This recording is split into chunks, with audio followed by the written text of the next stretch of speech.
Hello everyone, I am Shivangi Gupta. Welcome to Mathematics by Shivi. In this video, I will discuss rank of matrix method number 2 by normal form.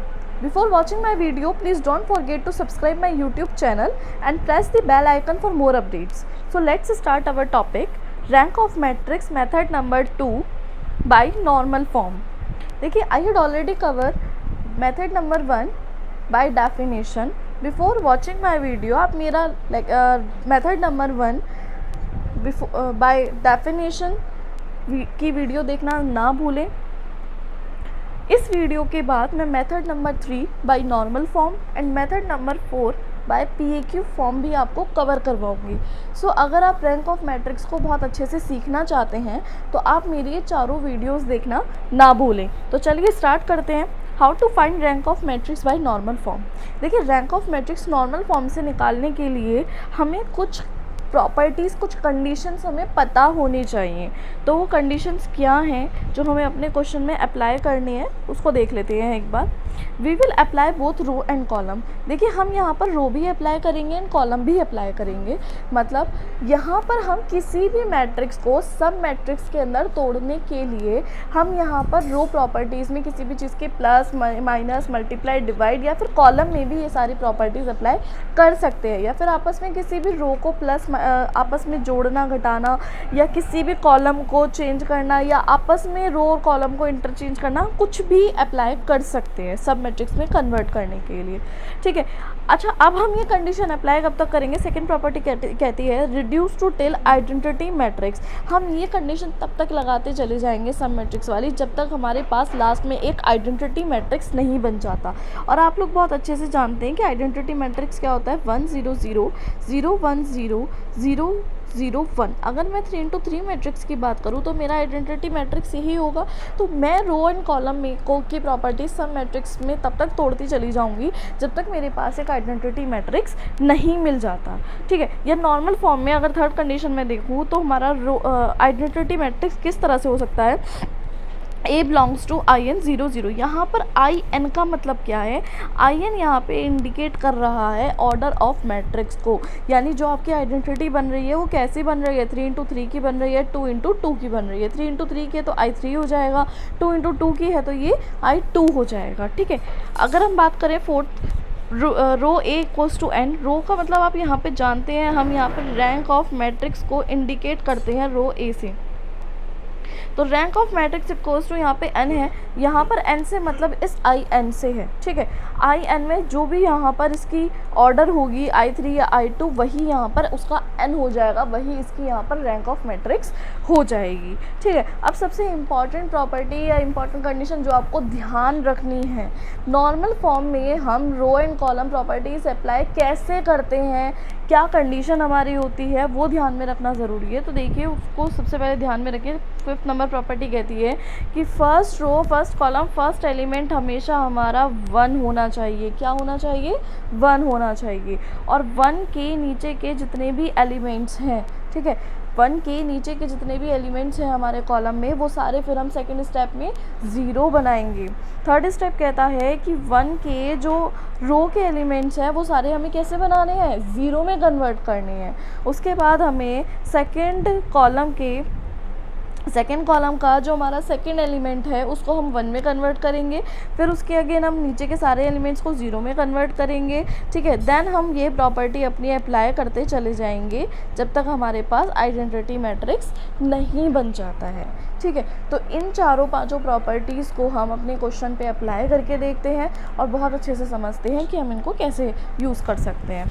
तो देखिए, हमें यहाँ पर एक example दिया हुआ है, find rank of matrix by normal form. ठीक है। क्वेश्चन क्या है? A equals to this matrix. अब आप क्वेश्चन को बहुत ध्यान से देखिएगा। क्वेश्चन में हमें A equals to this matrix में, देखिए इस मैट्रिक्स के अंदर अगर मैं बात करूं तो हम फर्स्ट कंडीशन क्या अप्लाई करते हैं कि first row, first column, first element हमारा क्या होना चाहिए? 1 होना चाहिए। और अगर आप ध्यान से देखें तो यहाँ पर हमारे पास ऑलरेडी क्वेश्चन में 1 गिवन है, तो हमें फर्स्ट वाली कंडीशन लगाने की ज़रूरत नहीं पड़ेगी, इसको 1 में कन्वर्ट करने की ज़रूरत नहीं पड़ेगी। सेकंड कंडीशन क्या कहती है कि हमारे फर्स्ट कॉलम के 1 के नीचे के जितने भी एलिमेंट्स हैं वो सब हमें क्या बनाने होंगे?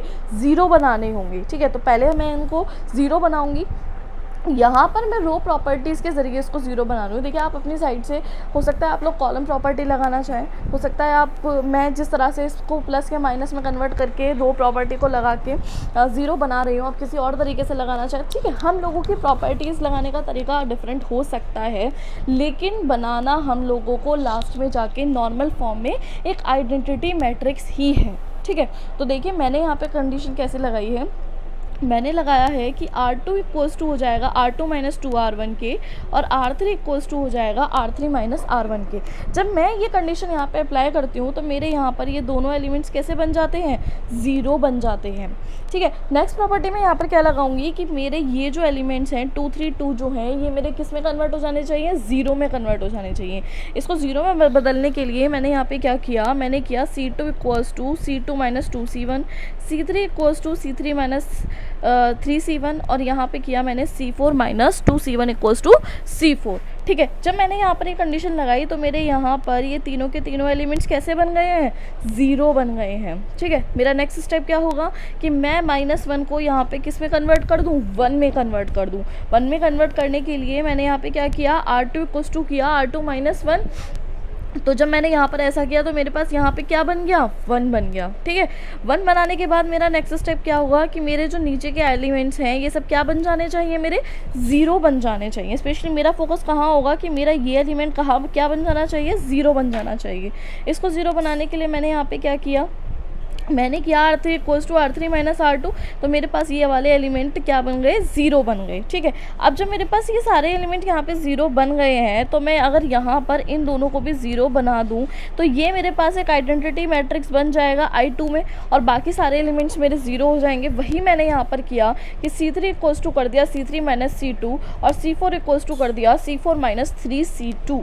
ऐसा करने के बाद मेरे पास एक आइडेंटिटी मैट्रिक्स मिल गया यहाँ पर, और मेरे बाकी के सारे एलिमेंट ज़ीरो में कन्वर्ट हो गए, ठीक है। तो आइडेंटिटी मैट्रिक्स कैसे फॉर्म में है मेरे में, 2 इंटू 2 मैट्रिक्स में, तो दैट इज़ यहाँ पर क्या आ गया, मेरा I2 आ गया, और नीचे के सारे एलिमेंट्स मैंने यहाँ पे ज़ीरो से इंडिकेट कर दिए। अब मैंने आपको अपनी प्रॉपर्टीज़ में पहले ही समझाया था, मेरी प्रॉपर्टी कहती है कि यहाँ पर आइडेंटिटी मैट्रिक्स जो होगा वही हमारा n होता है। यहाँ पे n किसको इंडिकेट करता है, आइडेंटिटी मैट्रिक्स को इंडिकेट करता है।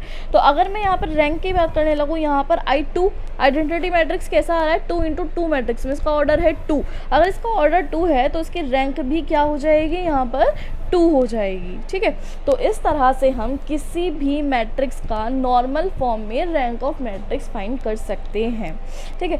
इससे जस्ट पहले मैं आपको डेफिनेशन के थ्रू रैंक ऑफ मैट्रिक्स निकालना सिखा चुकी हूँ। ये मेरी सेकंड वीडियो है जिसमें मैंने नॉर्मल फॉर्म के ज़रिए आपको रैंक ऑफ मैट्रिक्स निकालना सिखाया है। इसके बाद मेरी video number 3 rank of matrix by echelon form and rank of matrix by PEQ form देखना ना भूलें, ठीक है। तो thanks for watching my video. I need your support. Please subscribe and share my channel with your community. And if you like my video, please like it and comment it. And also don't forget to press bell icon for more updates. Bye bye. I will meet you in my next video.